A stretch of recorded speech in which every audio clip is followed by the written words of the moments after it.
नाज़रीन कराम, एक बार फिर खुशामदीद। एक अजीब बात है जो इस खिलाफत और इस अहमदियत के साथ है कि अल्लाह ताला ख़ुद इसकी राहें उस्तवार करता है, और जैसा कि ख़ुद उसका वादा है कि वो यकीनन वो और उसके रसूल आखिरकार गालिब आएंगे। इसी तरह खिलाफत अहमदिया के साथ जो एक कशिश अल्लाह ताला ने उसके अंदर ख़ुद दाखिल की हुई है, इस इलाही निज़ाम में ख़ुद अल्लाह ताला ने एक कशिश, एक मोहब्बत लोगों को खींचने के लिए पैदा की हुई है, और उसका एक अजीब व गरीब मंज़र इस वक्त हम मुशाहिदा करेंगे। वो अजीब व गरीब मंज़र जो है वो बैत का मंज़र है, जब सारी जमात जो यहाँ मौजूद होती है वो एक जान हो जाती है, खिलाफत के हाथ पर हाथ रख कर इत्तेहाद का एक तो ज़ाहिरी शक्ल जो बनती है उस सिलसिले से, उस कड़ी से, जो कड़ी से कड़ी गोया मिलती है और एक सिलसिला बन जाता है, और जिस तरह जमात एक जिस्म, एक जान हो जाती है, वो तो ज़ाहिरी तौर पर भी हो जाता है। लेकिन रूहानी तौर पर वाक़ियतन जो उस वक्त बैत में शामिल होते हैं, जो इत्तेहाद, जो मोहब्बत, जो एक अजीब रूहानी तौर पर जज्बात की एक वलवला अंगीज़ी जो वो महसूस करते हैं, एक समुंदर होता है जज्बात का उस वक्त, वो अपनी मिसाल आप है, वो लफ्ज़ों में बताया नहीं जा सकता। लेकिन आप सब उस हालत से, उस कैफियत से यकीनन वाकिफ़ हैं, और उसी के उन्हीं लम्हात के हम इस वक्त करीब बढ़ रहे हैं, आगे बढ़ रहे हैं, वो लम्हात करीब आ रहे हैं। और हम एक बार फिर खुदा ताला के फ़ज़ल व करम से हुज़ूर अनवर रय्यतुल्लाह ताला बिनस्रिल अज़ीज़ दोबारा ये शफ़क़त हम पर फरमाएंगे कि हम दोबारा हुज़ूर के हाथ पर बैत करेंगे, और ये अहद हमारा जो खिलाफत से वफ़ा का है, मोहब्बत का है, इखलास का है, उसको दोबारा उसकी तजदीद कर पाएंगे। Dear viewers, you can see the people behind us, and where they are going to is they are preparing for the bath ceremony that we are approaching with big steps now. And you can tell just by looking at these people that they are drawn to the beautiful light of Khilafat. And it is actually something that you can't, put into words easily, because if you experience it, if you focus, if you're inside, if you get to witness a bath ceremony, then it's sort of a wave that crashes over you, full of positive energy. You see grown-ups, children. It's no matter what age they are. It doesn't even matter if they are joining the Ahmadiyya Muslim Jamaat now, or if they are just renewing their pledge of allegiance. It is an incredible scene, and all of that because His Holiness Khalifatul Masih V, may Allah be his helper, is present. And just like that, dear viewers, I'm sure you as well, all of us here, we like to hear as many inspiring stories about Khilafat as is possible, because we just want to get close to Khalifa Waqt in any way possible. And Farhad Sahab, I'm sure, and I'm so looking forward to your talk, because you have two esteemed guests who are going to be telling us just that. They are going to tell us inspiring stories about Hazur Akhtas, right? Walaikum assalam wa rahmatullahi wa barakatuhu. Jazakallah, Nasir Sahib. Now we are going to talk about a very emotional, beautiful and motivational topic about the experience with Khilafat. Many Ahmadis can tell us their stories, because every Ahmadi has a connection towards Khilafat. But the guests here in my studio are those who have been walking with Khilafat hand in hand for a very long time. The stories they can share are truly unique. Dear viewers, I'm truly honored to have Abid Wahid Khan Sahib as a guest. He is currently the International Press Secretary of the Ahmadiyya Muslim community. And on the other side, I'm also honored to have Munir Ode Sahib here as my guest. He is the Director of Production for MTA International. Assalamu alaikum wa rahmatullah. Walaikum assalam. So as I said, I'm very honored to have both of you here. So I'm gonna jump straight ahead and come to the first question. And Abid Sahib, Alhamdulillah, we have so many people who are basically addicted to your diaries, and it's so beautiful, and it gives us an insight of Hazur's life, Hazur's journeys, and we learn so much. It's so nice to read all those stories you beautifully write. It's a lot of work. So I'm sure a lot of people wonder, how did it happen? How did you start writing those diaries? Assalamu alaikum, Jazakallah. That's one of the questions I get asked a lot, actually. And as with almost everything, the inspiration was certainly Hazrat Khalifatul Masih.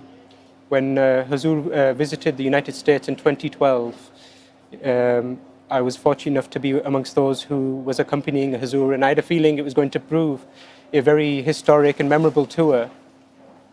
And so I decided to write a journal, a diary, about some of my experiences, but I didn't have any intention to publish it.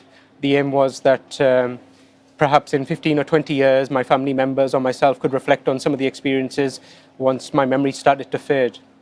But when I came back to London, I wrote it up in a very casual style, and I thought that Hazur took me, I should at least share it with him. And so I printed it out and I submitted it to Hazur. And Hazur told me that after reading it, that I should share it with some of my friends. So I just sent it to a few friends. And then I guess that organically it started to grow from there. People shared it with other people. And then the next tour Hazur had, I didn't expect to write any diary. I didn't plan to. And when I came back, Hazur said to me, start writing your diary, and which I hadn't really prepared for. But then from there on, I knew that every tour I have the opportunity or the chance, I should try and take some notes, share some of the blessings, the inspirational stories that you see in those moments, which are in every single tour, every single day, that if anybody is near Khilafat, they will see that unique bond of love and that unique affection that exists between the Ahmadi Muslims and Khalifa Waqt. Well, Jazakallah. I mean, as I said, we're grateful to have you, to have an insight of Khilafat. And could you kindly tell us, I mean, you spend a lot of time with Hazur. You're pretty much on every journey with Hazur, so close. So what are Hazur's expectations from us? What does Hazur expect from the Ahmadi Muslims? I think the best way to answer that question is to give Hazur's personal example. Last year, there was a guest came from America, and she sat with Hazur in Fazl Mosque in his office, and she asked Hazur about his relationship growing up with Khalifatul Masih Salis and Khalifatul Masih Rabi. And I remember she asked Hazur that with Khalifatul Masih Rabi, you had, with both Khalifa, but with Khalifatul Masih Rabi, you had a very close family relationship. And then suddenly he was elected Khalifa. So did that change your relationship? And I'll never forget Hazur's words. Hazur said that he had grown up with Khalifatul Masih Rabi, and there was a lot of family connection and warmth and love. But he said the moment he was elected Khalifa in 1982, Hazur said, my relationship with him changed forever. He said, any degree of frankness or openness from my end ceased at that moment. And Hazur said that from that moment onwards, I made a pledge that I'm going to be the most loyal and obedient follower of Khilafat. In everything he says to me or to the Jamaat, I'm going to try my utmost to fulfill it. And time proves that he was loyal to that pledge and fully obedient to it, that when the time came, then Allah Ta'ala chose Hazur as Khalifatul Masih Khamis. And just going back a little bit as well, Hazur also spoke about his relationship with Khalifatul Masih Salis. And Hazur said, at that time I was a young student when in the early years of Khalifatul Masih Salis's Khilafat. And then 1974 came, and everybody knows that the Jamaat faced a lot of persecution, and we were declared as not Muslims for the purpose of the law and constitution in Pakistan. And there were a lot of riots in Pakistan. So at that time, Hazur was in university, and Hazur was advised by many people, including his close family members, that he should not return to university, it's too dangerous. And so Hazur mentioned that even though many of his family were telling him to stay in Rabba and not to go back, Khalifatul Masih Salis came up to him or communicated to him that he should not, out of fear or due to the persecution, withdraw, and he should go back to university. And Hazur said that was the first lifelong lesson that he received from Khilafat. And certainly, if you look at Hazur's personality, and certainly something that I've observed over time, that no matter what the circumstances are, and there's been some very fraught circumstances, difficult circumstances, Hazur receives troubling news regularly, but he always remains calm, courageous, and his trust in Allah is complete. He never fears, and he just turns towards Allah. And so I think that's what Hazur expects from us as well, that at all times we must be obedient, loyal. If Khalifatul Masih gives a direction, whether it's through an indication or whether it's direct, we must try our utmost and to our best of our abilities to practice that and live up to that. So I think that's the best I can say. Jazakallah. Really loved your answer. Loyalty and obedience. I think this is exactly how we can prove that love towards God and Khilafat. Abid Khan Sahib, Hazur walks on stage. I mean, it's an honor to be here, and everyone listens carefully to Hazur's address. And then after an hour or two, whenever Hazur is done, he leaves and the session continues. So I'm sure a lot of viewers ask this question that what are Hazur's engagements off stage? And alhamdulillah, you're blessed. You're always with Hazur most of the times. So could you tell us what Hazur's engagements off stage are? I mean, first of all, I'll say that I do have the opportunity to be with Hazur in many meetings, but I would never claim to know the extent of Hazur's activities. There is so much he does in the privacy of his residence and his office, and that we would never know his service to the Jamaat. But certainly there are many activities that take place outside even the formal sessions that have a great deal of impact. And Hazur is constantly engaged in spreading the message of Islam. There are many meetings that take place, but let me just tell you one thing that yesterday Hazur addressed guests of the Jalsa Salana in the afternoon. And afterwards I talked to some of the people, and one of the people I met was a pharmacist, or a retired pharmacist, a German elderly man. And he spoke about how Hazur's speech had affected him a lot, and he'd learnt a lot, and he'd appreciated it. But as I was about to leave, he said, "I want to ask you something." He said, "Is your Khalifa, one of his staff, or one of the people who works under him, is he very harsh with you? And does he punish you if you make a mistake?" And so in response, I said, quite to the contrary, and Munir Odeh Saab and many others will be witness to this, that Hazur is the most patient. If we make a mistake, which we do time and again, he forgives us, he guides us, he directs us on how to improve. His patience is quite extraordinary. And so I told this to the gentleman, and he responded by saying that, "I knew you would say that, but I didn't want to put words in your mouth, which is why I went to the other extent of asking, does he punish you?" He said, "When I see him and I talked and I heard him, I've never seen somebody with such calm authority and somebody who exudes humility." So just Hazur's personality and presence has a great impact on the guests. There was another person I met yesterday. He was an MD who had just converted to German. He was 29 or 30 years old. And I was asking him why he converted.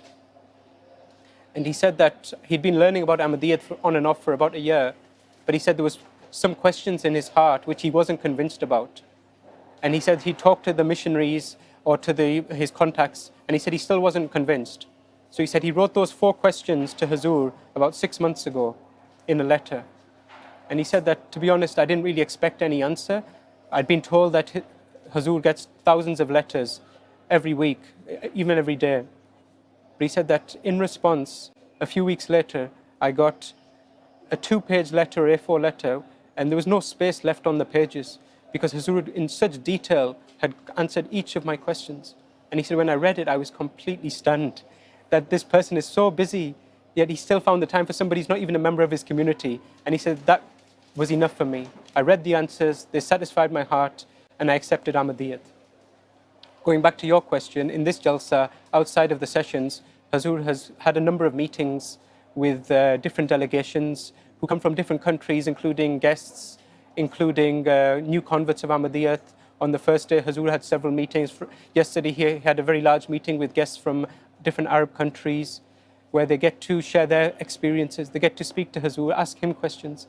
Hazur showers them with affection and love and guidance, cares for every single person.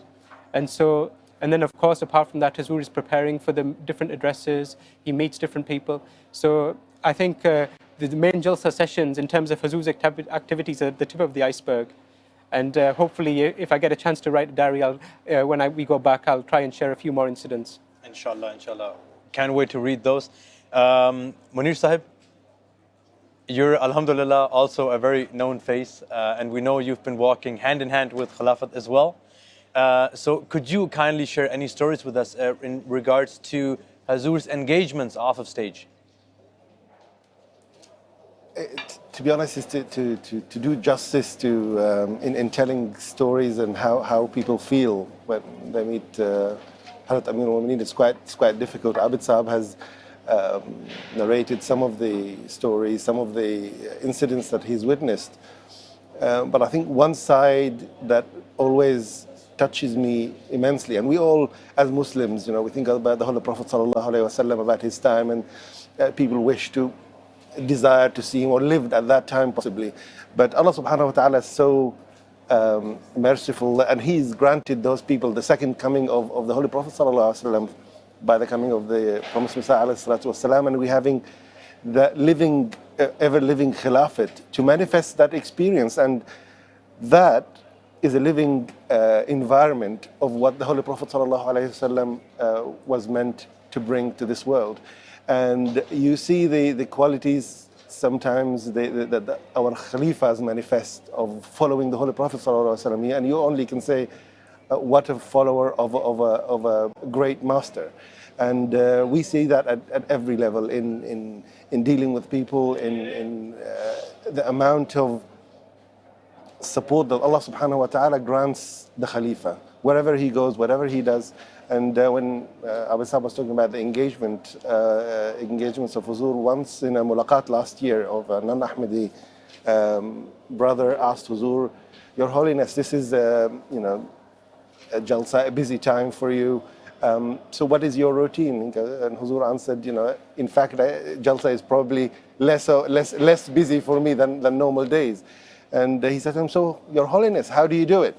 And Huzur answered, God, with the help of God. And immediately it resonated in my heart and my mind what Allah subhanahu wa ta'ala has inscribed for the Holy Prophet ﷺ. It's a resemblance, that heavy duty. Alam nashrah laka sadraka wa wada'na anka wazak. We have lifted that heavy weight, the weight of that responsibility on you, that if it was only for a human, it would have broken your back. But with Allah subhanahu wa ta'ala, it lifts that weight and burden. And you see Allah's hands in everything that the Khalifa does. And alhamdulillah, you see these in these jalsas, in Huzur's travels, where also the manifestation of the Prophet to spread the message of Islam, Ahmadiyya, to every corner of the world and unite people. And this is something that was mentioned to the Holy Prophet ﷺ, لَوْ أَنْفَقْتَ مَا فِي الْأَرْضِ جَمِيعًا. If you spend whatever is in the heaven and the earth to unite these people, you will not. That's criteria in the Holy Quran. So if you do, yes, ما ألفت بين قلوبهم ولكن الله ألف. But it is Allah who united these people. And you see that all these people, with the power of love, with the power of faith, have been united on one heart. And you see that wherever you go with Huzur around the world. Jazakallah. Wonderful words. Very beautiful. And you were talking, in the end, you talked about unity and how Huzur, how Allah Ta'ala basically united all these people with love. Right? Nothing else. No money, no wealth, literally nothing. It's just love. And this is how Huzur Aqdas and Khilafat especially united us. So speaking of Khilafat, we're moments away of the highlight of our Jalsa, which is the Bai'at ceremony. So Munir Odasab, do you have anything in mind about a Bai'at, any incident or what Bai'at means to you? I mean, just mentioning Bai'at, it just relates to some of the people who are actually joining Jamaat from Arab countries, especially when they call in out of the blue without prior contact with the Jamaat. They've been watching MTA, and they have seen dreams. They have seen Huzur in their dreams also, and Allah Subhanahu wa Taala guides them. So it's the event today, inshallah, will be an opportunity also for them to join Huzur for the first time, maybe in their lives, to perform the bay'ah. But also the one thing that we talked about, peace, granting the